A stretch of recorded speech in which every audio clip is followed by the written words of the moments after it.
Right, I'm going to talk about the legals and the documentation and things like that that might be relevant. And with a disclaimer that I'm not a lawyer, so don't take anything I say as gospel. This is just what I do. So to begin with, insurance. Public liability insurance, it's not legally required, but I think it's a good thing to have. It protects you in case you do something like drop a hammer from a scaffold and it breaks their greenhouse or hurts someone. If you work as a subcontractor for a main contractor, then they are quite likely to ask to see your public liability insurance document. And I generally have £2 million worth of insurance, and that costs me under £100 a year. So I think it's well worth getting because it's not expensive and it might come in useful. It never has in my experience, but it might do. The second sort of insurance that's relevant is professional indemnity insurance, and that pays your legal fees if you get taken to court or if you have to pay damages following going to court. And I've never had this insurance. It's a lot more expensive, and I decided to go by the other route, which is to never get taken to court. And the way you never get taken to court is to have a really clear lines of communication with your client. You talk to them about what's going to happen, who's going to do it, when it's going to be done, and then put it all in writing so that they've got a chance to read it through and make sure they understand it and they agree with it. So what I'll do now is sort of talk a bit about what I do put in writing in a typical document. I don't make a formal contract because I think, if by the time you get to a formal contract, once you're fighting over that, you've lost it, basically. You don't want to get to that stage. You want to be on good communication terms.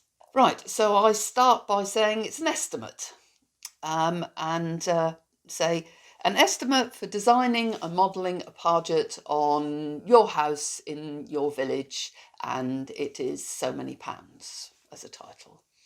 And then I go into more detail. So I talk briefly about the design. I mean, we will have met by this stage and discussed the design verbally. And I'll say something like, I will provide you with a scale drawing for your approval. The design will be a frieze which runs along the front of the house between the upper and lower windows, and it will include some or all of doves, vine leaves, your initials, your name, a willow tree, a rose, that sort of thing, whatever you've talked about. And the parget will be freehand modelled using lime plaster. And then I talk about the scaffold because I never want to be in charge of the scaffold. I don't want it to go through my bank account because scaffolds are expensive and I try and keep myself underneath the VAT threshold.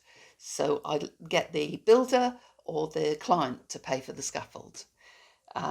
So I say something like, scaffold costs are not included. You will provide a fixed scaffold, which is the full length of the pargeted area and at a suitable height that I can sit and parget at about shoulder height, sort of about here. If in doubt, set the scaffold low rather than high, because I can always sit on a box. Downpipes to be detached, please. I'll make the pargeting shallow enough so that you can reinstate them easily. I just mentioned that I will bag up any waste and leave it for them to dispose of. And then timing. If it's okay with you and weather permitting, then I'll do the work during the week commencing the 2nd of May 2023, or whatever date. Pricing. I'll say that I charge so many pounds per hour. Now, that's my choice to charge per hour. Most people charge per day or half day. But I find an hour is more flexible for me because, especially near the end of a job, I might be going back to site, spraying it down, checking it over. I might only be there an hour or two, and charging by the day doesn't make much sense. So I prefer to charge by the hour, but most people charge by the day or half day. So I charge £70 per hour, starting from my door, because I want to be paid for my travelling time, when I'm working on site. I charge 45p a mile for vehicle costs, and I charge materials and every other expense at cost with no hidden fees. And I do not charge VAT. And then I talk about painting the parget, because when I've finished pargeting, it's quite likely that the parget is not set, but I've gone away to go and do another job. So someone else will be doing the painting. And so I say something like, the pargeting can be lime washed by you or your builder as soon as it's fairly set in a week or two. Do check with your builder that they know how to lime wash it, because lime washing is not quite so simple as modern paint. And if necessary, I can show them how to do it when I'm on site. I'm always very cautious that clients will start using masonry paint. I try and persuade them not to, but I don't know what they do when I walk away. And then I talk about permits, listed building consent, conservation area consent, and there may be other things that I don't know about. So unless it's been arranged that I do the organisation of that, then I put in a sentence that says it is your responsibility to obtain any listed building or other permits which may be required. And then that takes the responsibility away from me and clearly gives it to them. And what they do is their choice. And then payment. If you'd like me to proceed with the design, then would you please pay me £500 or whatever seems suitable for that job to cover the cost of the design and the expenses so far. And then at the end of the job, I'll deduct £500 from the final bill. I reinstate that the price mentioned at the top of the page is an estimate and the actual price will be based on the time taken. I usually work on time taken basis.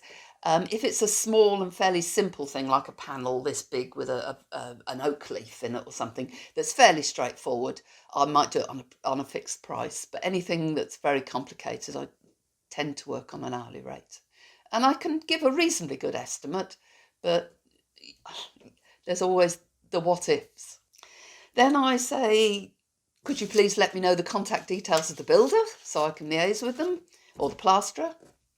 And then if you have any more questions or comments, then please don't hesitate to contact me, because I definitely want to keep on a good working relationship with my client. And so start on day one by being very good at communication. And that's it really. I'll send that off to them and wait for a reply.